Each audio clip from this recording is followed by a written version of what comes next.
Have you ever found yourself fantasizing about a perfect relationship? One where your partner understands your every need without a word, where everything feels effortlessly golden.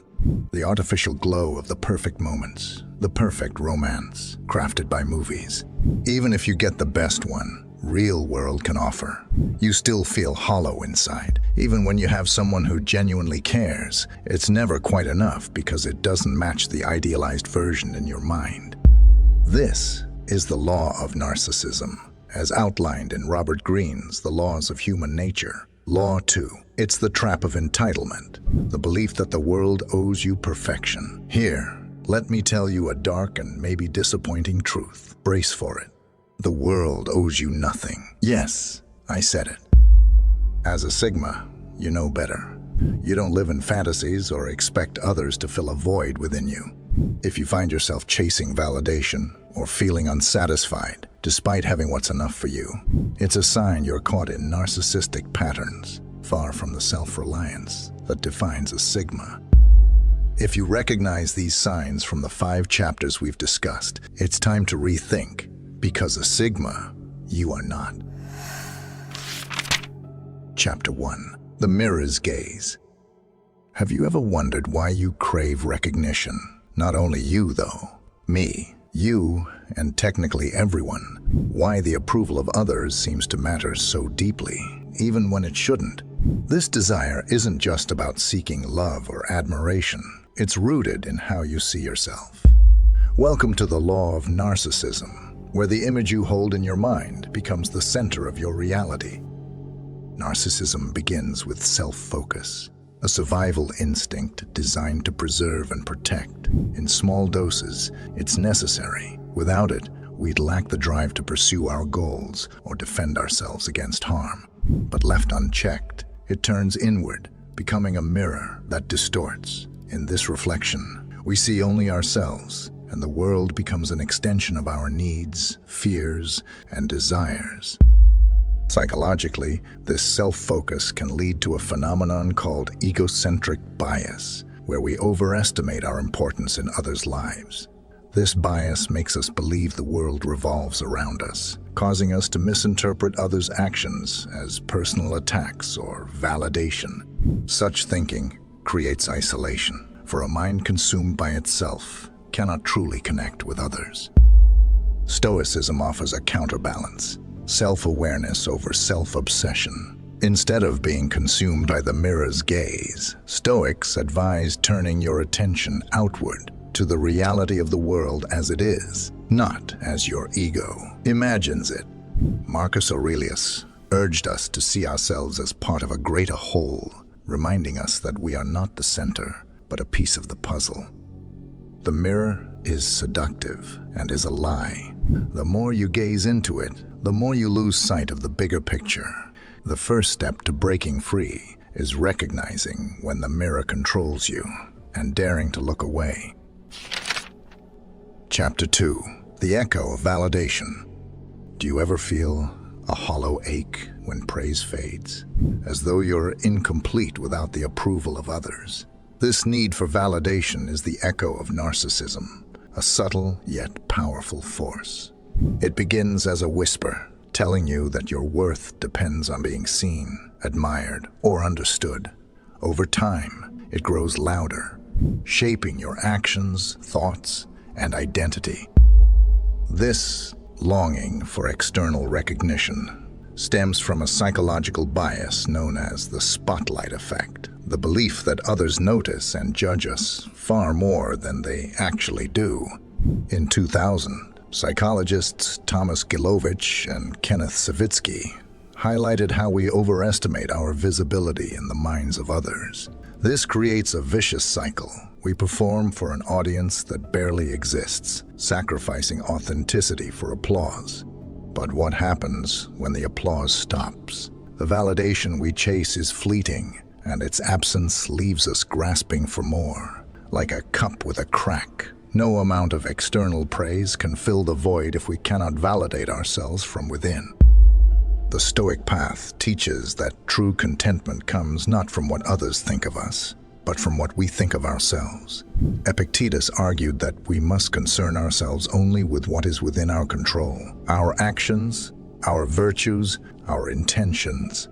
Seeking validation from others gives away that control, leaving us vulnerable to their whims.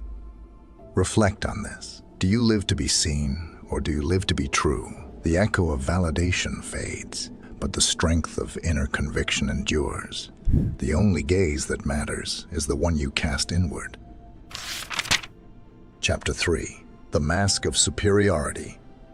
Have you ever felt a quiet urge to assert your importance, to prove you're better, smarter, or more capable than others?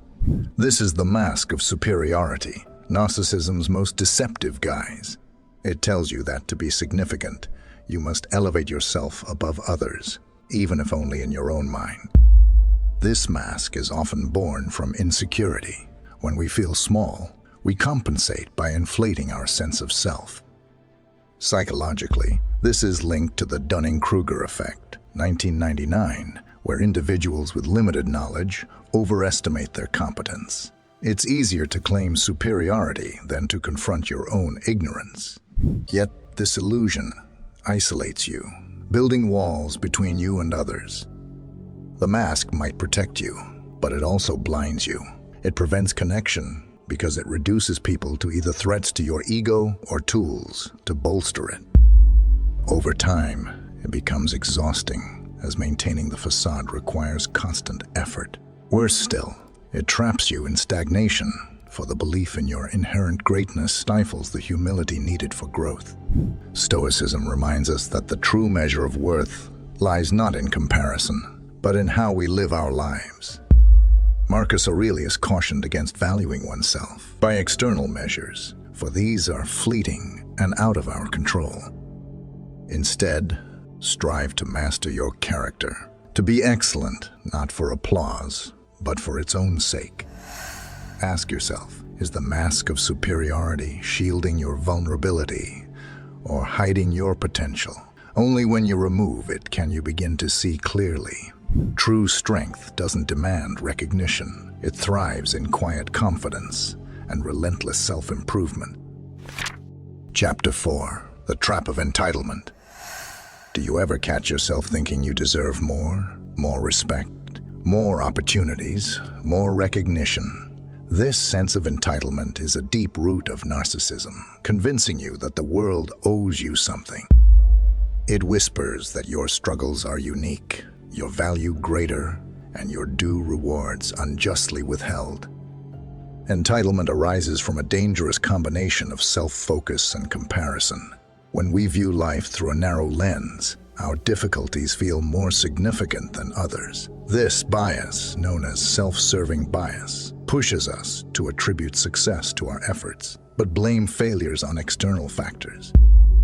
Over time, it fosters resentment toward others, toward circumstances, and even toward life itself. In contrast, stands the Sigma personality, embodying a starkly different approach to life. Unlike narcissists who crave external validation and believe they're owed something by the world, Sigmas operate independently of societal expectations. They embody the stoic principle that life owes you nothing. Sigmas accept this truth, finding strength in self-reliance and personal growth. They don't seek recognition or place their worth in the hands of others. Instead, they focus on their internal compass, navigating life with quiet confidence and resilience. Stoicism says, the universe is indifferent to your desires, and fairness is a human construct, not a cosmic guarantee. Epictetus taught that. Freedom comes from accepting this reality and focusing only on what you can control, your actions, your effort, and your mindset. The narcissist, trapped in entitlement, waits for the world to meet their demands, spiraling into frustration when it doesn't. The Sigma, however, understands that fulfillment comes from what you build yourself, free from the chains of expectation. Their path is not about being owed, but about earning, not about demanding, but about creating. Ask yourself, Are you waiting for life to grant you what you believe you deserve, or are you willing to forge your own path? Like the Sigma, embrace the stoic truth that the world owes you nothing, but your potential is limitless when you take control of your own journey. Chapter 5.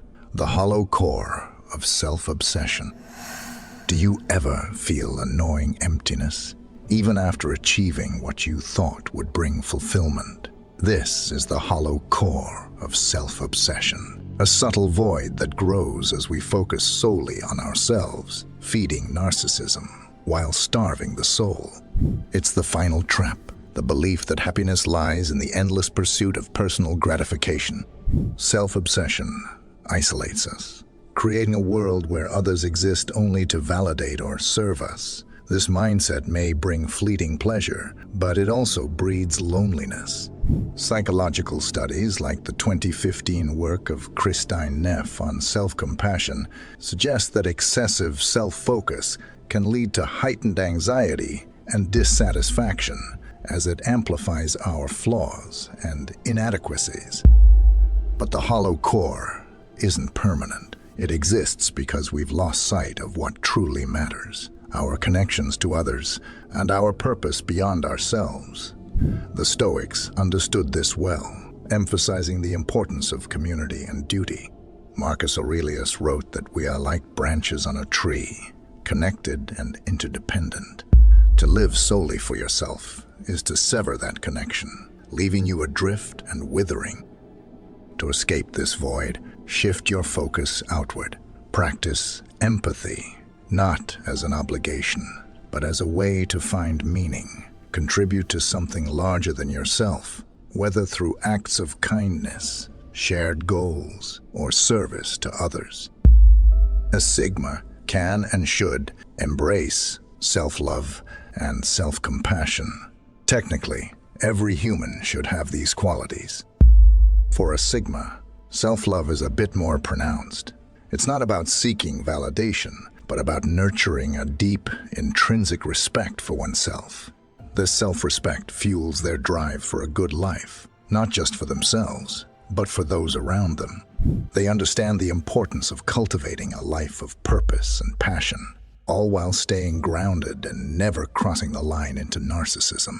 Their greed for a good life is rooted in personal growth and meaningful connections, not in superficial accolades.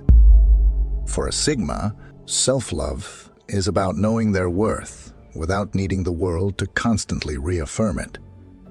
Ask yourself, what are you building and who are you building it for? The hollow core of self-obsession can be filled, not with more of yourself, but with purpose, connection, and the quiet joy of living for something beyond your own reflection. Thanks for watching.